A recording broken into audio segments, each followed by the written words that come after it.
Hello, everybody out there. Thanks for joining us at the Hudson Library and Historical Society. We're just going to wait for everybody to kind of come into the room here and log in. So if you've joined us, we will get started in a few minutes. So just kind of sit back.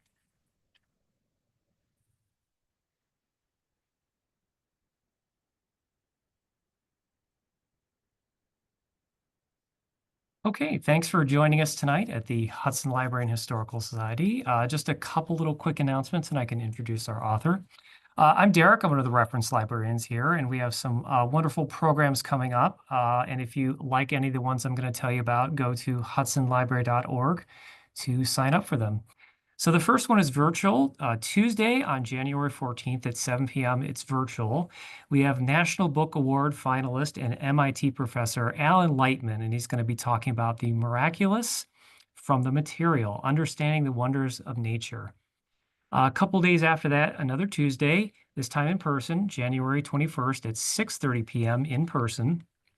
We're going to have BBC journalist and author Nicholas Nugent, and he's going to be talking about the spice ports, mapping the origins of the global seed trade. So as I mentioned, check out those and sign up for them at the hudsonlibrary.org website.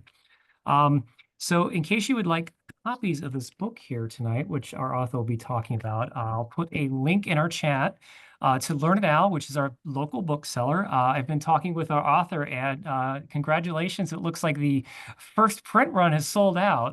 But if anybody would like a copy, it's back ordered, but that's okay. There's a new printing, I believe, coming out on the 17th.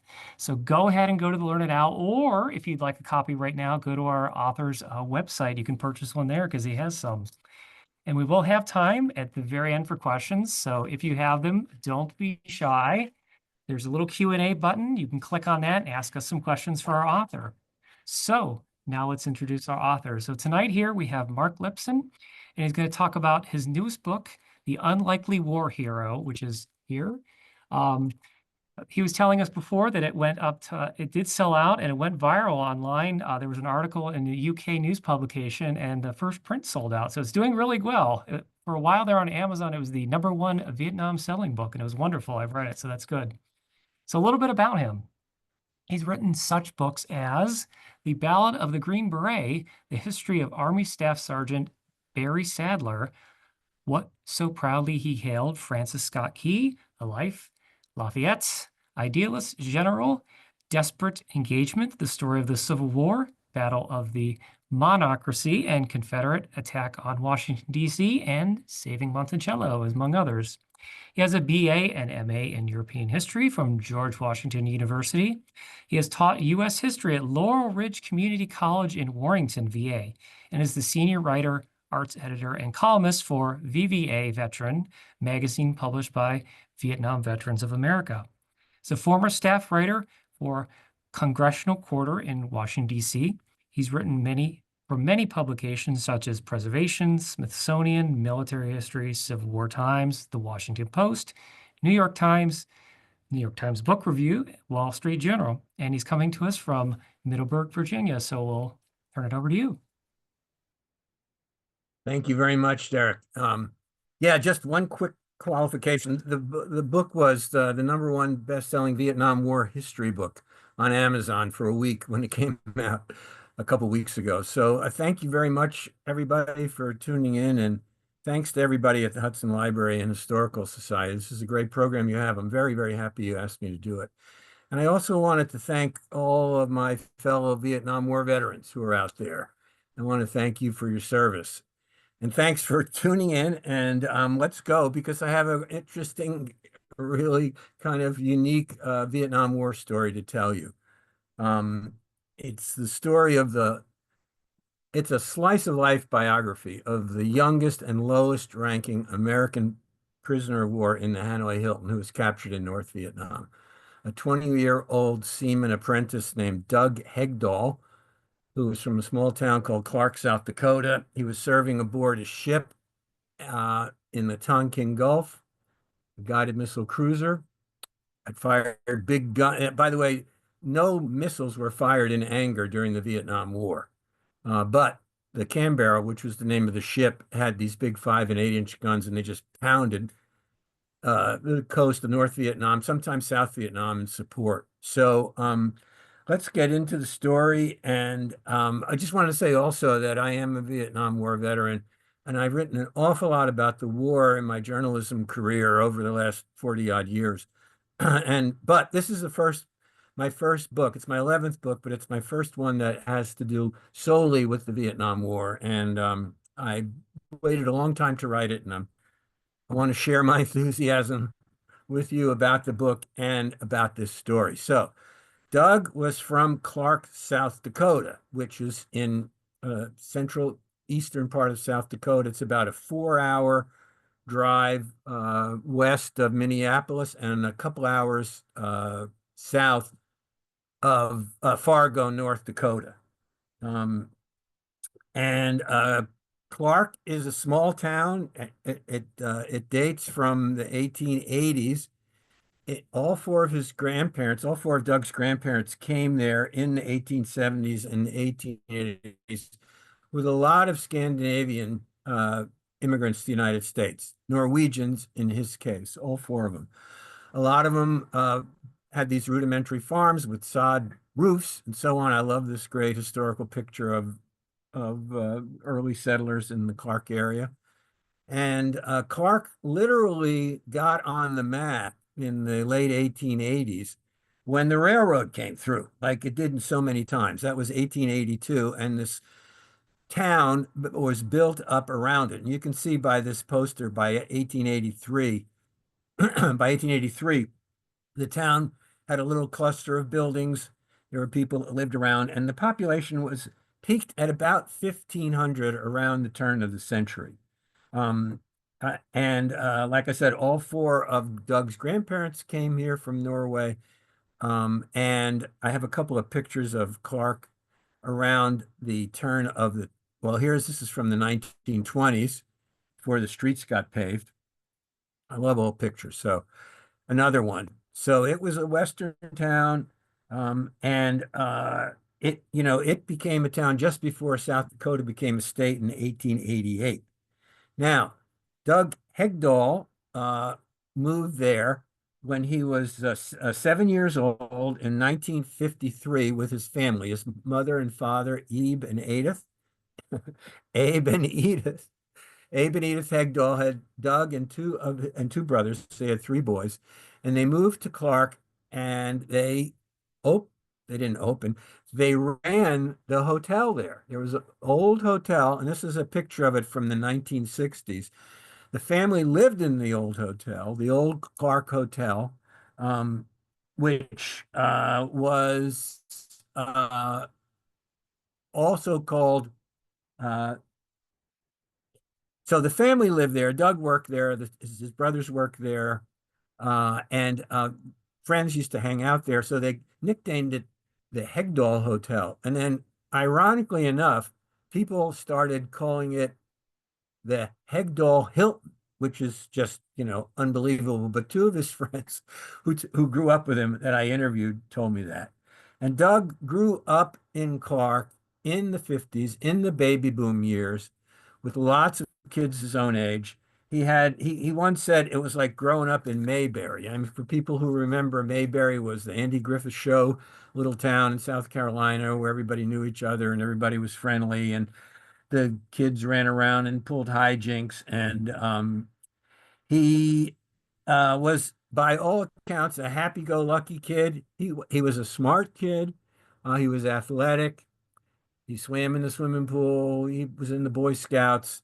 And he was also had an impish sense of humor. Oh, by the way, the Hegdahls later sold the Hanoi Hilton, the Hegdahl Hilton in town, and moved out on the edge of town to the A&E, Abe and Edith motel there. Here's a picture of Doug on the left from his 1964 sophomore yearbook. He either didn't wear glasses or he took them off for that photo.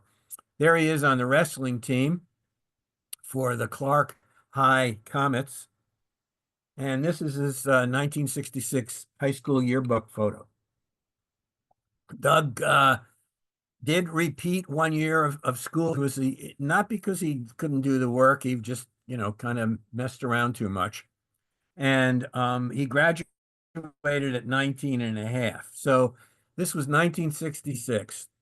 I believe it was the largest year in the Vietnam War draft. The draft was breathing down his neck. He would have been drafted soon after he graduated, which he knew. So he decided, and his parents went along with it, that he would join the Navy. A kid from a landlocked state, why not join the Navy? So they went to a recruiter, they signed him up. The recruiter said, where do you want to go? He said, I'd love to go to Australia. I've never been there. Okay, sign here. So Doug signed up for 4 years. He went in that fall in October. His parents drove him up to Fargo. He spent the night in a hotel there. He got on a train and he went to boot camp in San Diego at the big U.S. Naval Training Center down there. This is an old postcard, probably a little earlier than when Doug was there, but you get the picture. And that was October 28th. He was in boot camp. He recycled through boot camp because he had a little bit of a problem getting through things, but he did. He was supposed to go to postal clerk school, but we don't know why, but it never happened. He went back home to Clark. He stayed at San Diego at the big Navy base there. He went home for the holidays, and then he went back to San Diego, and that's when he shipped out for Vietnam.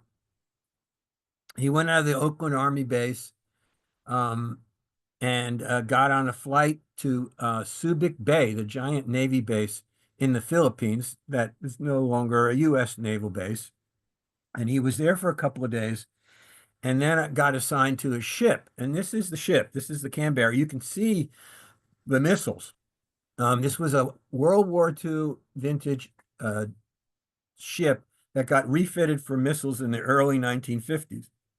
It also had the big guns. And he got on board sometime, I think it was February 8th of 1966. There's another picture of the Canberra. And there's a shot of the big guns firing in January 67, just before Doug got on the ship. So, and there are some more. These are great Navy photos that really give you an idea of what it was like when those guns were firing. So, and by the way, the skipper of the ship, the captain of the ship, Captain Ed Rosenberg, that's him in the picture on the left, loved firing those guns. That was, everybody I talked to 17 sailors who served on the Canberra during its 5 Vietnam War cruises, including about a half a dozen who served on Doug's cruise. It was the second of the 5. Almost all of them told me about Captain Rosenberg and how he just loved firing, not missiles, loved firing those big guns to the coast of Vietnam. And, Doug was on, and so Doug's job was no postal clerk for him. He was put in the deck crew. So the deck crew did the lowest ranking jobs on the ship, swabbing the deck, painting everything that didn't move, cleaning latrines. Doug was an ammo helper. He was an ammunition handler. They worked 12-hour shifts. They pulled a lot of watch, guard duty. And one night, Doug was in his bunk at probably around 3 o'clock in the morning. And the big guns were booming, as per usual. And at about 4:30, he couldn't sleep. And guys had said it was really a cool sight to see those big guns firing. So he made his way up onto the deck, didn't even take his glasses. He walked along. You can see the deck is pretty narrow over there. And the next thing he knew, he says he was in the water. He was in the Gulf of Tonkin, the South China Sea.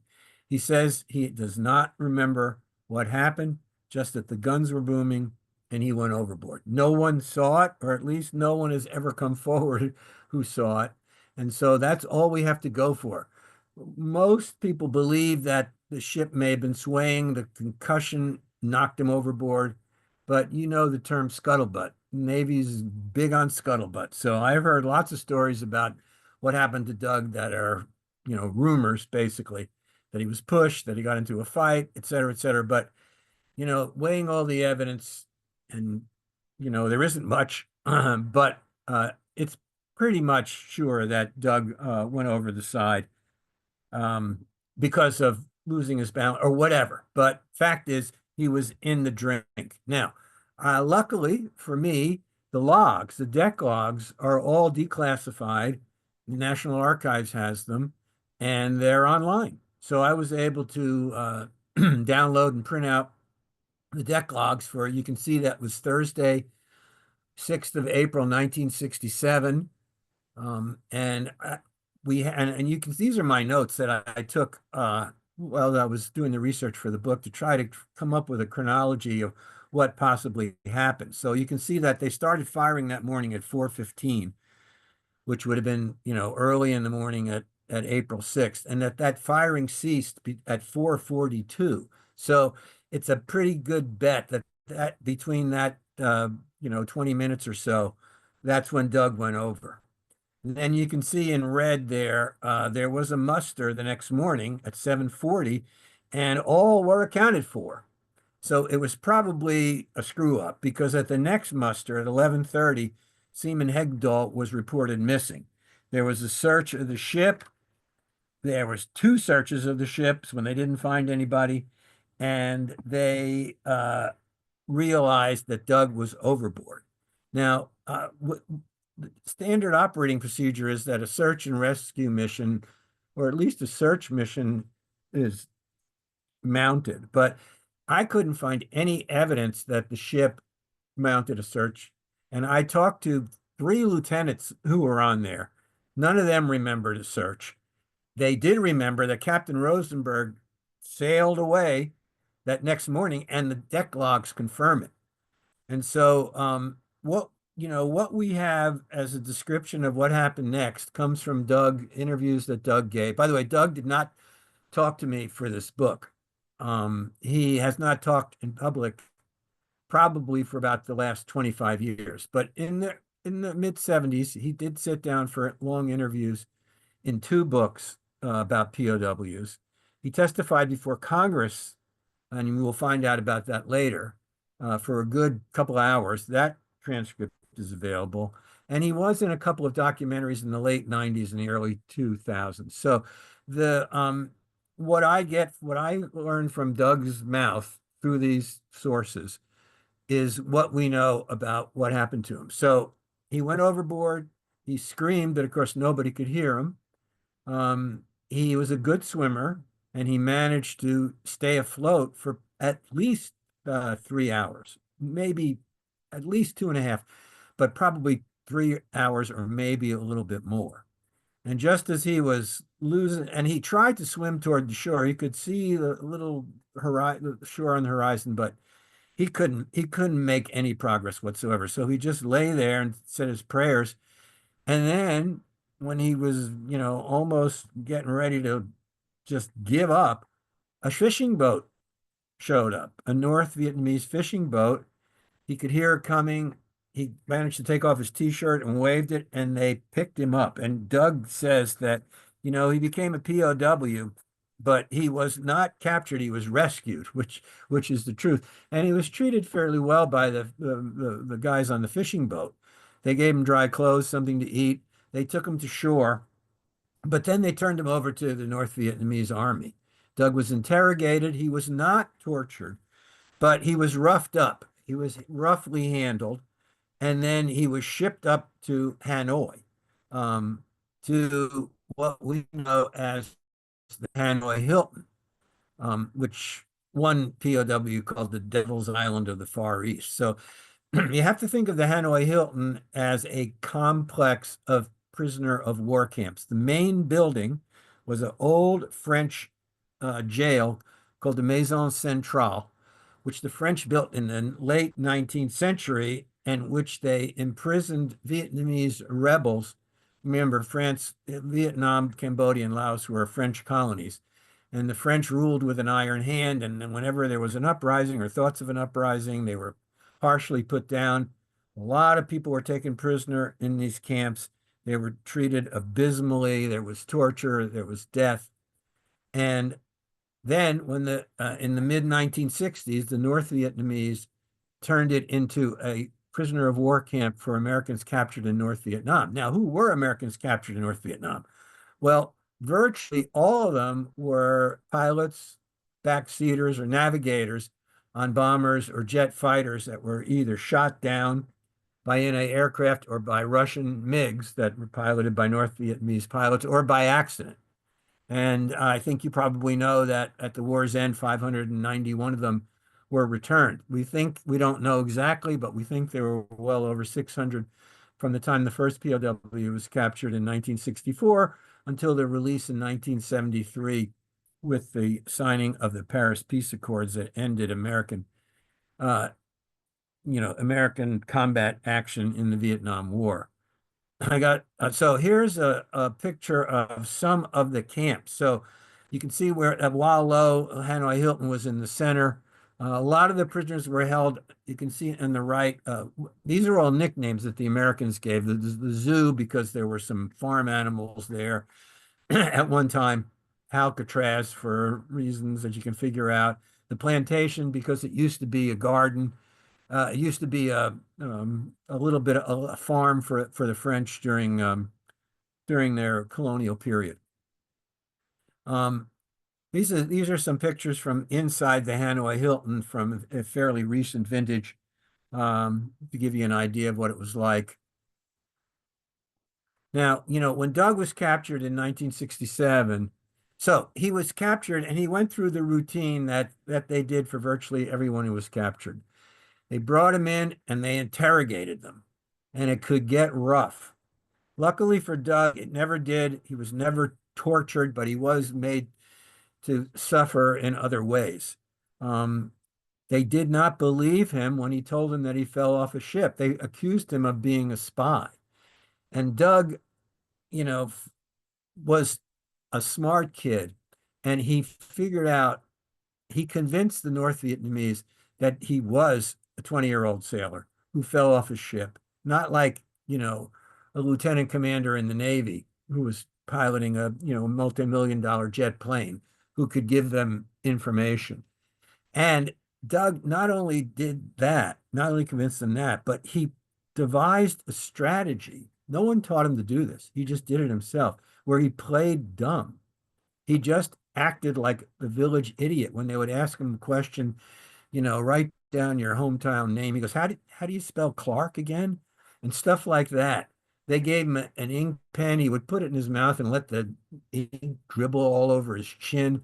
And he really bamboozled these hardened interrogators until one of them called him the incredibly stupid one. He was not stupid. And so for the rest of his time in the Hanoi Hilton, they did punish him one time by putting him in solitary for 9 months, which was not fun. But he did not suffer the extreme torture that, the prisoners who resisted, who spit in the face of their interrogators, either literally or figuratively, were tortured mercilessly. Some were killed. And so Doug went through interrogation. Then and what they did was they prisoners were not allowed to communicate with one another except for their roommates. They put them in the beginning when Doug was there in with one other person, and then they moved them around for reasons we don't really know. But they were not allowed to communicate other than with their roommate, of course. Now, I think you may know about the code. By the way, this is a cleaned up picture. It's a picture on the cover of the book near the end when the North Vietnamese knew that foreign media, unfriendly foreign media, were going to be there to cover the release of the POWs. They cleaned the camps up. But if you may have heard of the tap code, right? So a lot of these cells in the different Hanoi Hilton and the other adjacent prisons, had a common wall, and the prisoners developed a tap code where it's kind of like Morse code so they could communicate with each other. They also passed notes when they could. They would write them on the back of cigarette papers. They got 2 cigarettes or 3 cigarettes a day for some reason. And, they'd be going to the shower and they drop one and communicated. So the prisoners did figure out how to have rudimentary, but if they were caught, they were tortured. And one time he was caught. So Doug got, and so I just wanted to make a distinction between how different Doug, the 20-year-old kid from Clark, South Dakota, who barely finished high school, was in there with these former high-flying, high-ranking American pilots. One name you may know is Everett Alvarez. And there's his dates when he was one of the first, he was the first American pilot shot down and taken prisoner and was held from 64 to 73. Uh, you know, uh, Alvarez is alive, and I managed to talk to him. He did not know Doug because everybody was separated, but of course he knew of Doug, and he told me some good stuff about him. So that's him in his uniform, him in the camp, and him when he got freed. Bob Schumacher, Naval Academy graduate, second pilot shot down.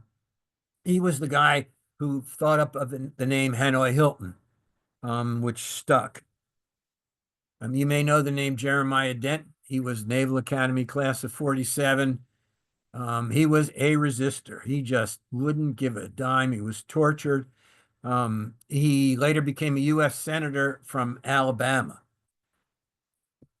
And you probably know Admiral Stockdale, Jim James Stockdale, also a Naval Academy, also a resistor. And he was most of the time the top ranking prisoner behind bars. Now, the Americans set up an informal chain of command behind bars. And because they communicated, they were able to get the word out and issue orders or just try to keep communications going and to help people. And there at Stockdale, you can see him on the left, probably after a torture session. And in the middle, that's him greeting his three sons when he came back. And you could see, looks like he's pale as a ghost. And then, of course, John McCain, probably the most famous American held at the Hanoi Hilton. He was Naval Academy. He was shot down over Hanoi, landed in the lake. And this is a picture of him being fished out of the lake. He was severely injured, almost died.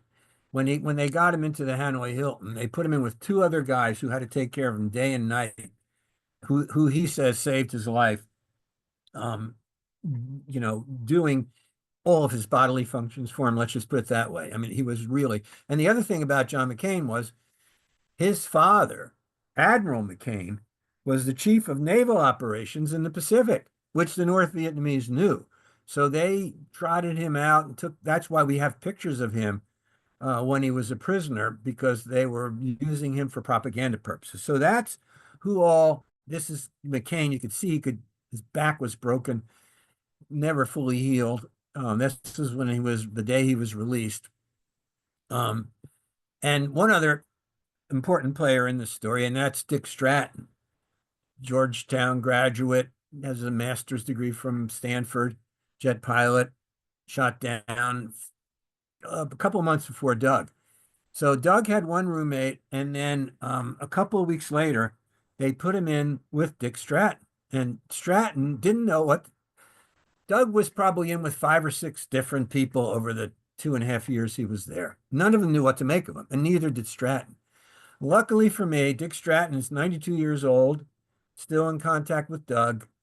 Doug wouldn't talk to me, but after I introduced myself to Dick and his son, told him what I was doing, told him I was a Vietnam War veteran, told him I wanted to tell Doug's story. He asked Doug if it would be okay with him if Dick, could talk to me, and Doug said yes. So Dick Stratton was my main source for a lot of the information that I learned about Doug in Hanoi. We exchanged dozens and dozens of emails. He has a hearing problem, so he can't talk on the phone. So I would email him 2 or 3 times a day. He'd come right back to me. He helped me get in touch with other people, and he was just indispensable. So Doug gets thrown in with Dick. They couldn't be more mismatched, Doug was, 20 years younger. Dick was a lieutenant commander. Doug was a Seaman Apprentice, E2, second lowest rank in the Navy. But after they sized each other up, they became fast friends. And like I said, they're still friends today. And they would keep each other, besides the torture, all the prisoners say one of the biggest problems was boredom. They were hours and hours on end with nothing but a bare cell, basically. Doug was a talker, so Stratton liked to hear him talk, and Doug told stories, and he was funny. Um, so one day, Doug uh, impressed upon Dick the fact that he had a good memory. And how did he do that? Well, he recited the Lincoln Gettysburg Address. But anybody, I mean, not anybody, but most people can do that. Then Doug said to Dick, I can recite it backwards. And Stratton said, what? No. He said, yeah, write the words down and I will do them backwards. So Dick got on the floor, which was a dirt floor, had a rock, and wrote it out. And Doug recited it backwards. And Stratton goes, my God, Dick, I mean, Doug, I have a job for you. Now, I want you to memorize the names of as many prisoners as you can. So one of the things is the North Vietnamese were not exactly forthcoming about the prisoners that they held. Yes, they did trumpet the fact that they had John McCain and a few others, and they would bring in friendly media from East Germany and other countries, and they would interview them and have pictures of them and put them out. But they had, probably at that time at least 300, maybe more. And we knew they admitted to holding maybe 30, 40, 50, I don't know, if that many. And we did have some intel. Some of the prisoners managed to smuggle out letters in code to their families that we learned of the names of POWs, but we didn't know a large number of them. So a lot of the POWs were memorizing names. John McCain memorized names, a lot of others. So Dick, told Doug, this is what you have to do. And so how did he get the names? Well, the very few that they actually saw with their own eyes, but through the tap code. Hey, what's your name? Who do you know? And so on. So, by the way, when I talked to Stratton about that story about the Gettysburg Address, he told me that about a bunch of years later, he was in the car with him and his wife and Doug, and his wife talked about Stratton's wife talked about the Gettysburg Address thing, and Doug started laughing, and he said, "Guess what, Dick?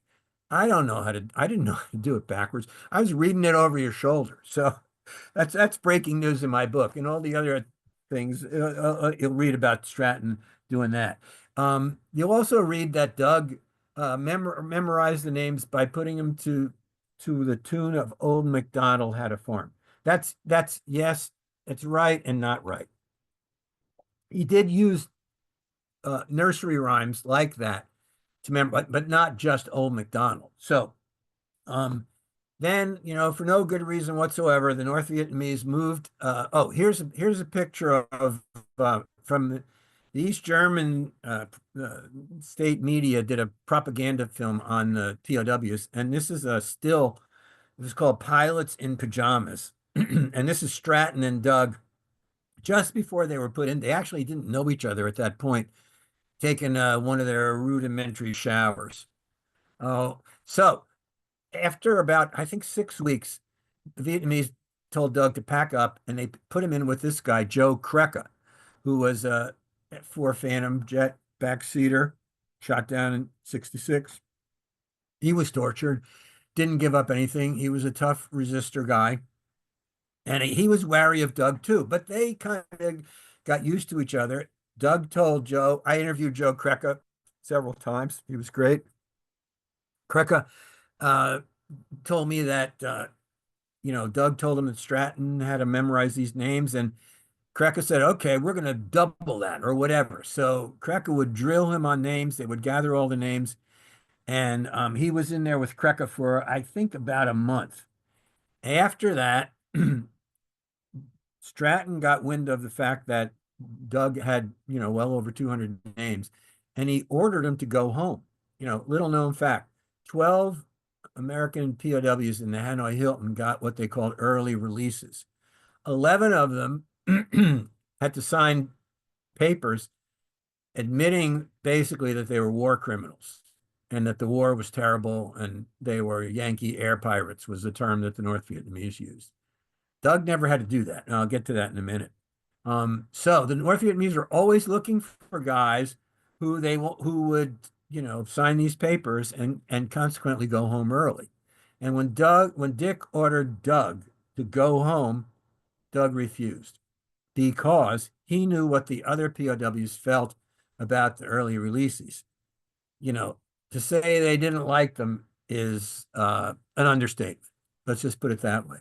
So Stratton told me he didn't agree, but he respected Doug's decision. And so Doug went through a series of other roommates. And like I said, because he didn't, this is a photograph that the North Vietnamese released. I think it's colorized, but it looks pretty good. He spent a fair amount of time outside of his cell. And while he was under guard sometimes, sometimes he wasn't, they really thought of him as a harmless buffoon who didn't have you know, any use. Wasn't of no use to them. Meanwhile, Doug picked up the sweep code, right? It was a version of the tap code with the broom. And he knew guys were peering out of the little slits on top of their doors in their cells. And he would put any information he had, names, locations of the other camps, whatever. I think one time he swept his way toward the gate of the plantation where he was and actually saw the street address. And when he came home, he gave the exact street address of the plantation. Um, so he, then I think I told you about he was found passing a note. They didn't like it. They took him out of the cell with whoever he was in, and they put him in solitary for 9 months. It was not a good time. And Doug reacted like few prisoners did. He went on a hunger strike, and he did not eat or he ate very, very small. Listen, the food they gave him was terrible anyway. I mean, it was 2 meals a day, watery soup, mealy bread, and some kind of stew. Very little change. So this is another propaganda photo that North Vietnamese released along with this one. This was before the hunger strike. This was after the hunger strike. He uh, finally decided that enough was enough, and he started eating, and the North Vietnamese let him out. And you could see this guy who was probably about 200, and they gave him glasses. That's one of the things he asked for. He said, I'll start eating when I get glasses. So they did. They got him these glasses. And he got back into the routine with other POWs. This is him, another propaganda photo. So let's talk about the release. A second time, he would again, the first time when Stratton had ordered him to take the early release, the North Vietnamese were, quote unquote, fattening him up to make him look good. This was earlier, before the hunger strike. And they were trying to get Stratton too, but Stratton told to go to hell. And then he ordered Doug to accept, and he declined. But this time, Stratton ordered him a second time when he knew he was out of solitary, and Doug agreed. And so, I'm leaving a lot out here because, we don't have time, but and it's all in the book. So there was other adventures that Doug had in the interim. But let's just move forward to the summer of 1969. And American peace groups came to Hanoi uh, and, were guests of the North Vietnamese who gave them propaganda tours of bombed out schools and hospitals and took them to the Hanoi Hilton several times. And to show, they were called show cells, where they would bring prisoners who hadn't been tortured or who had recovered and put them in a cell and fed them. They laid out food and drink, and they let them talk to the anti-war people. Doug had it happen to him a couple, three times. Anyway, a group of anti-war activists came to Hanoi, and the North Vietnamese released Doug and these two men, Bob Frischman, who was a Navy lieutenant, and Air Force Captain Wes Rumble, both of whom hadn't been held there as long as Doug. Uh, Frischman had had a bad shoot down, and he had his elbow. Had to have his elbow replaced, and Rumble was injured also. So the three of them were released, and the North Vietnamese. Well, here's a picture of three yippies who were the radical anti-war people. On the left was Jerry Rubin, Abbie Hoffman. You may have heard of him. And the right is a guy named Rennie Davis in the glasses, who was part of the group that shepherded Doug, Frischman, and Rumble out of the Hanoi Hilton on April in August of 1969, August 5th. And this is the three of them. They got on a plane in Hanoi, and they took a commercial flight with their handlers, the anti-war people, to Vientiane, the capital of Laos, and they got off the plane and they faced the media on the tarmac. This is a picture of it. Frischman kind of pulled rank, and this is Doug talking, but Doug did not say very much. Frischman spoke for the group. They went to the ambassador's house.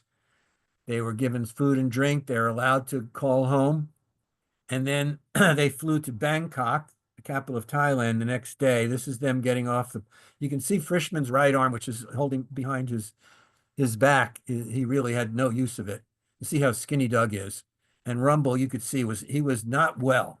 He's the third one. He had the flu or something. I got to talk to Wes Rumble, and he told me he was really sick, and his back had been injured in his shoot down.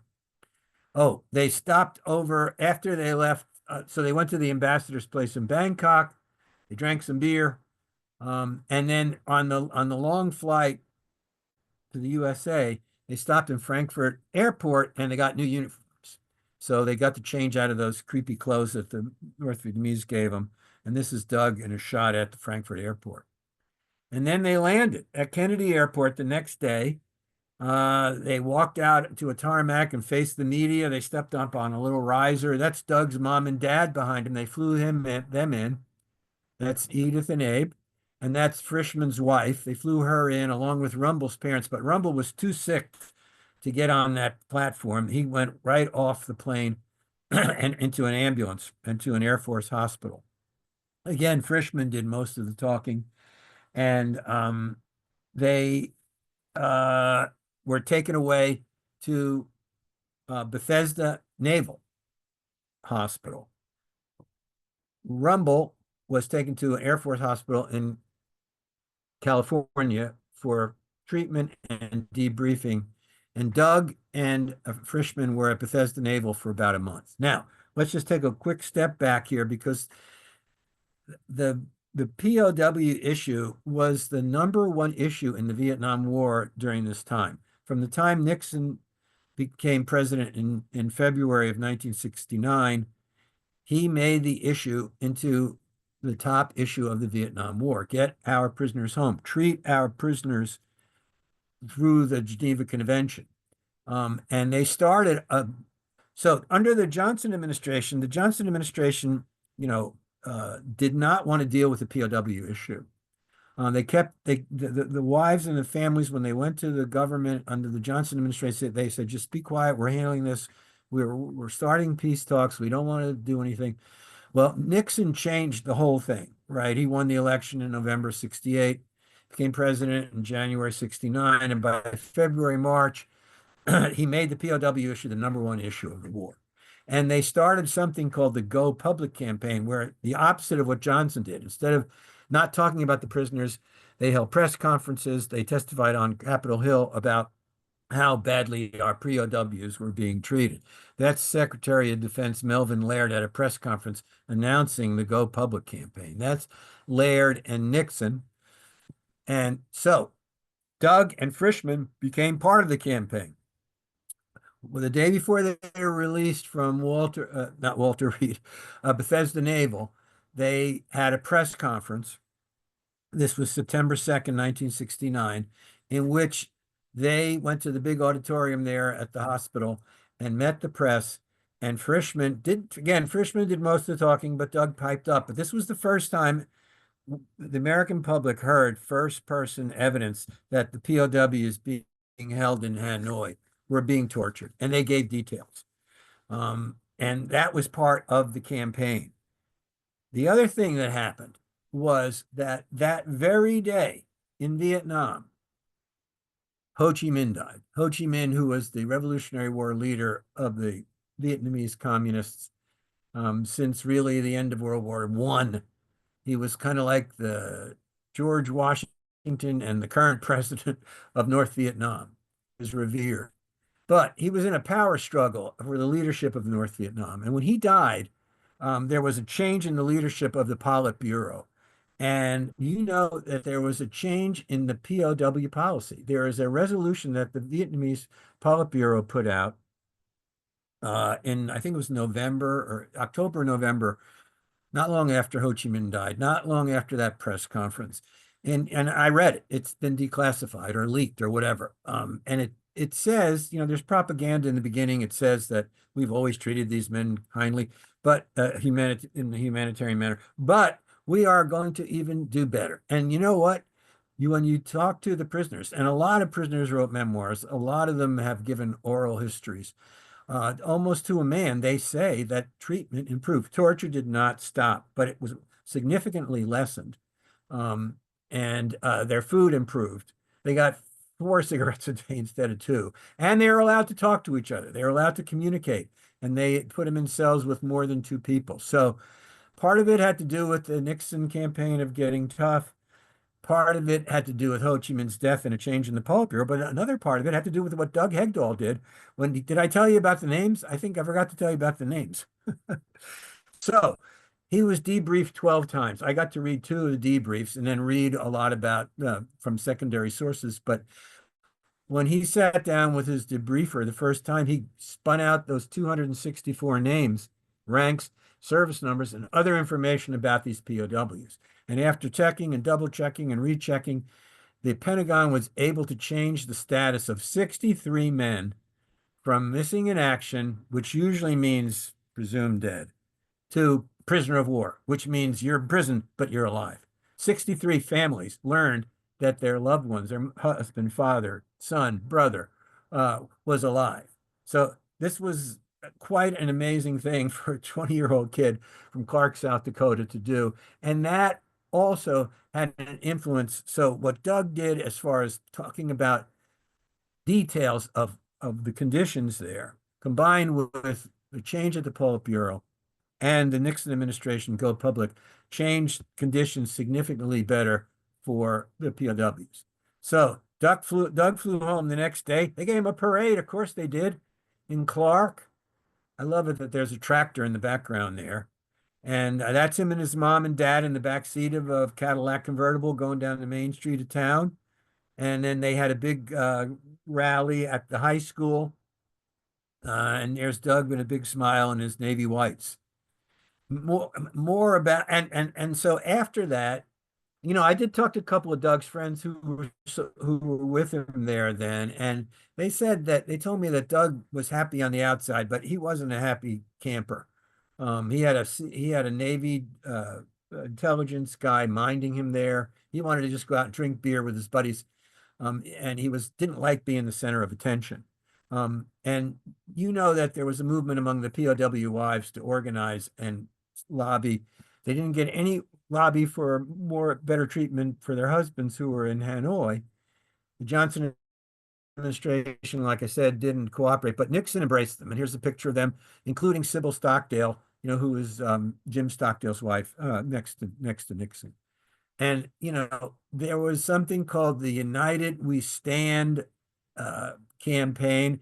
It was funded by a man named Ross Perot, who you may have heard of, who was this eccentric Dallas multimillionaire back then, made his money in computers. And he funded a campaign to get the word out about the conditions of the U.S. prisoners being held. And there were newspaper ads like this in the newspapers. And there's Perot.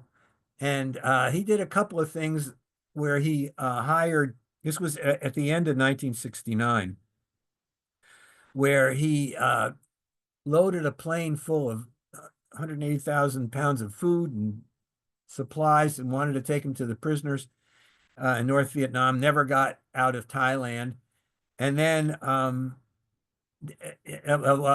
Vientiane, Laos, and here's some pictures of it.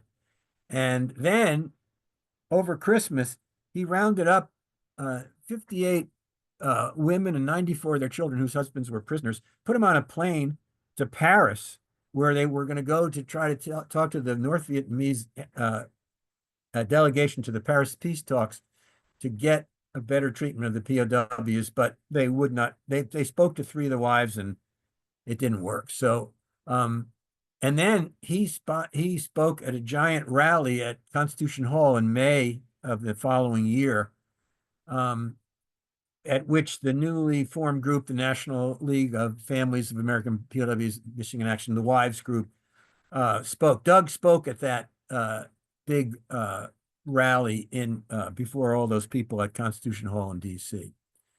And, throughout the next year or so, Doug was still in the Navy. He went around the country. He met with POW wives. He spoke at National League functions and other POW. There was a big rally in Omaha. Here's one where Doug spoke. There was exhibits that Perot founded of tiger cages, POW cages. The ones not in Hanoi, but the ones in the South, some of the Americans were held in cages. There was even one on Capitol Hill that Perot paid for. And then Perot